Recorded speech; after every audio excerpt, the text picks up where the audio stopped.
ಎಲ್ಲರಿಗೂ ನಮಸ್ಕಾರ. ಈಗ ಜೋಳದ ರೊಟ್ಟಿ ಮಾಡುವ ವಿಧಾನವನ್ನು ತೋರಿಸ್ತಾ ಇದ್ದೀನಿ.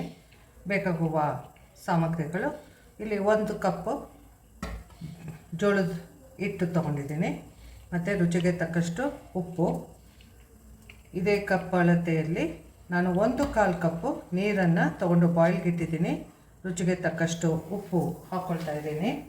ಮತ್ತು ಇದು ನೀರು ಬಾಯ್ಲ್ ಆಗುವಾಗ ಈ 1/4 ಕಪ್ ನೀರು ಬಾಯ್ಲ್ ಆಗ್ತಾಯಿದೆ. ಇದಕ್ಕೆ ನಾನು 1 ಕಪ್ಪು, ಅದೇ ಕಪ್ ಅಳತೆಯಲ್ಲಿ 1 ಕಪ್ಪು ಜೋಳದ ಹಿಟ್ಟನ್ನು ಹಾಕಿದ್ದೀನಿ.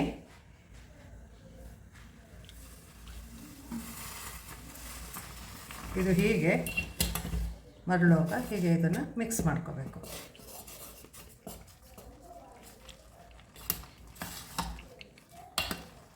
ಯಾವುದೇ ಕಾರಣಕ್ಕೂ ನೀರು ಕುದಿಯೋಕ್ಕೆ ಮುಂಚೆ ಹಾಕಬೇಡಿ, ಯಾಕೆಂದರೆ ಇದು ಹಾಗೆ ಒಂದು ಸ್ವಲ್ಪ ಬೇಯಬೇಕು.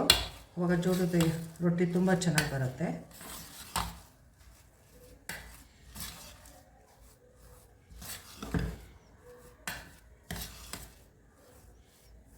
ನೋಡಿ, ಹೀಗೆ ಸ್ವಲ್ಪ ಇದರಲ್ಲಿ ಬೆಂದಿರುತ್ತೆ.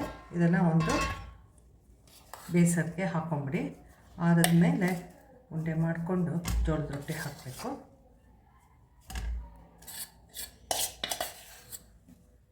ಸ್ವಲ್ಪ ಆರಲಿ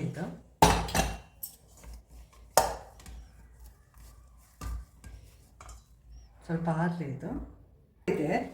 ಇದಕ್ಕೆ ಒಂಚೂರು ಮತ್ತು ಈ ಥರ ಜೋಳದ ಹಿಟ್ಟನ್ನ ಹಾಕ್ಕೊಂಡು ಹದ ಮಾಡ್ಕೋಬೇಕು. ನೋಡಿ, ಈಗ ಈ ಹದ ಸರಿ ಇದೆ. ಸ್ವಲ್ಪ ನಾವು ಹಿಟ್ಟು ಹಾಕ್ಕೋಬೇಕು. ಆವಾಗಲೇ ಜೋಳದ ರೊಟ್ಟಿಗೆ ತುಂಬ ಮೆದುತನೂ ಇರಬಾರ್ದು. ಸೊ ಹೀಗೆ ಮಾಡಿ ನಾನು ಒಂದು ರೊಟ್ಟಿ ಹಾಕೋಕ್ಕೆ ತೋರಿಸ್ತೀನಿ. ಈ ಥರ ಹಾಕ್ಕೊಂಡು ಈ ಥರ ಸ್ವಲ್ಪ ಹೀಗೆ ನಾದ್ಕೋಬೇಕು.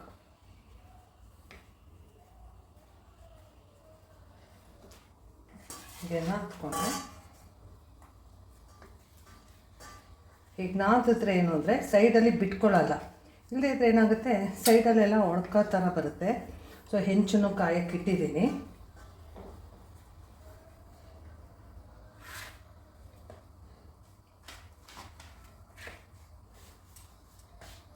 ನೋಡಿ, ಆ ಥರ ನಾದೋದ್ರಿಂದ ಸೈಡಲ್ಲಿ ಒಡ್ಕೊಳ್ಳಲ್ಲ. ಇಲ್ಲದೇ ಸೈಡಲ್ಲಿ ಜೋಳದ ರೊಟ್ಟಿ ಮಾಡೋಕ್ಕೆಲ್ಲ ನಮಗೆ ಬರಲ್ಲ ಅಂತಾರೆ. ಸೊ ಈ ಥರ ಹೊಡಿಯಲ್ಲ ಅವಾಗ.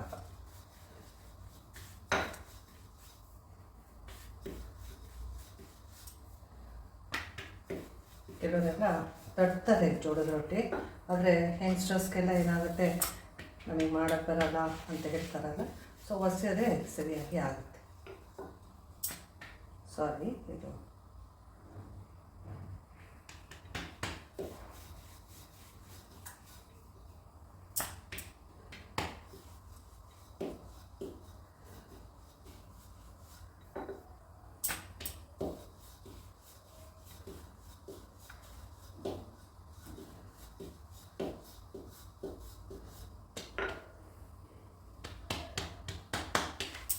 ಹಾಗಿದೆ ನೋಡಿ.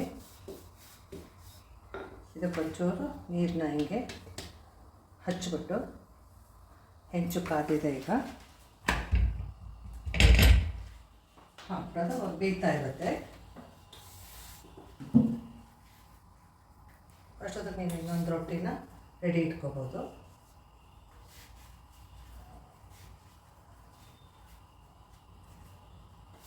ಒಂದೊಂದು ಸರಿಗೂ ಈ ಥರ ಮಾಡ್ಕೊಂಡಾಗ ನಿಮಗೇನಾಗುತ್ತೆ, ಹೊಡಿಯೋದಿಲ್ಲ ಅದು. ಇದರ ತುಂಬ ಜೋಳದ ರೊಟ್ಟಿ ನಮಗೆ ಮಾಡೋಕ್ಕೆ ಬರಲ್ಲ ಅಂತ ತುಂಬ ಜನ ಕೇಳಿದ್ದೀನಿ. ಸೊ ಚೆನ್ನಾಗಿ ನಾದ್ಕೊಂಬಿಟ್ರೆ ಒಂದೊಂದು ರೊಟ್ಟಿನೂ ಚೆನ್ನಾಗಿ ಬರುತ್ತೆ. ಈಗ ಇನ್ನೊಂದು ಮಾಡ್ತಾಯಿದ್ದೀನಿ ನೋಡಿ. ಇಲ್ಲಿ ಜೋಳದ ರೊಟ್ಟಿ ಹೊಸದು ನೋಡಿ ತೋರಿಸ್ತಾ ಇದ್ದೀನಿ. ಅಷ್ಟೊಳಗೆ ಅದು ಬೇಯುತ್ತೆ. ಕೈ ಸ್ವಲ್ಪ ಹೀಗೆ ಹತ್ಕೋತಾ ಇದೆ.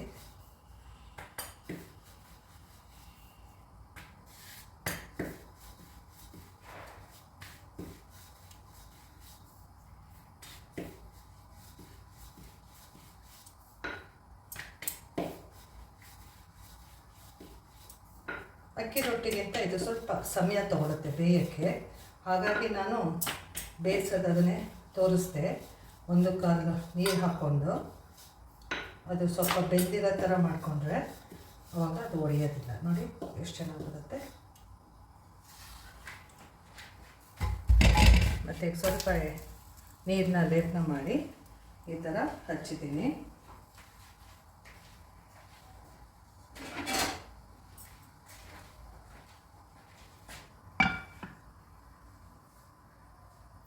ಸ್ವಲ್ಪ ಟೈಮ್ ತಗೊಳುತ್ತೆ. ಜೋಳ ಆದ್ದರಿಂದ ಇದು ಬೇಯೋದಕ್ಕೆ ಸ್ವಲ್ಪ ಟೈಮ್ ತಗೊಳುತ್ತೆ.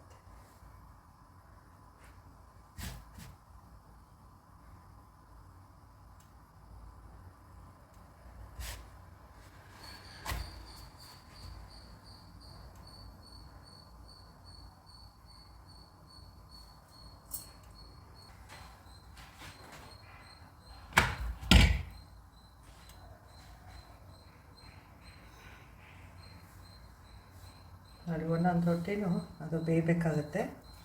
ಈಗ ಒಂದು ಬಿಸಿನಲ್ಲಿ ಹೀಗೆ ತೆಕ್ಕೊಂಡು ಒಂದು ಕಡೆ ಇಟ್ಕೊಳ್ಳಿ. ಇನ್ನೊಂದು ರೊಟ್ಟಿನೂ ತೋರಿಸ್ತಾ ಇದ್ದೀನಿ.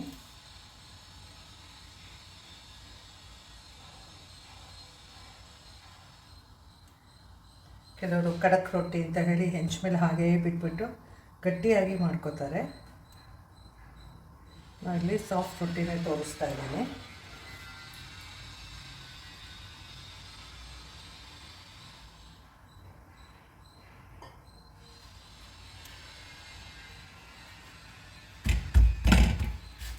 ಸ್ವಲ್ಪ ನೀರನ್ನ ಇದು ಮಾಡಿದ್ದೀನಿ. ಜೋಳ ಚೆನ್ನಾಗಿರಬೇಕು.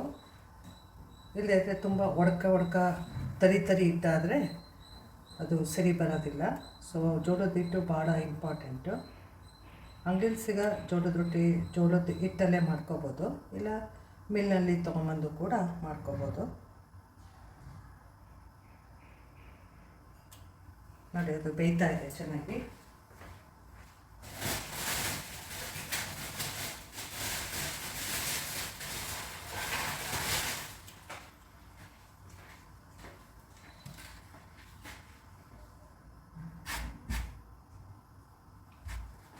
ನೋಡಿ ಆದಮೇಲೆ ನೀವು ಈ ಥರ ಗ್ಯಾಸ್ ಮೇಲೆ ಹಾಕ್ಕೋಬೋದು. ಚೆನ್ನಾಗಿರುತ್ತೆ.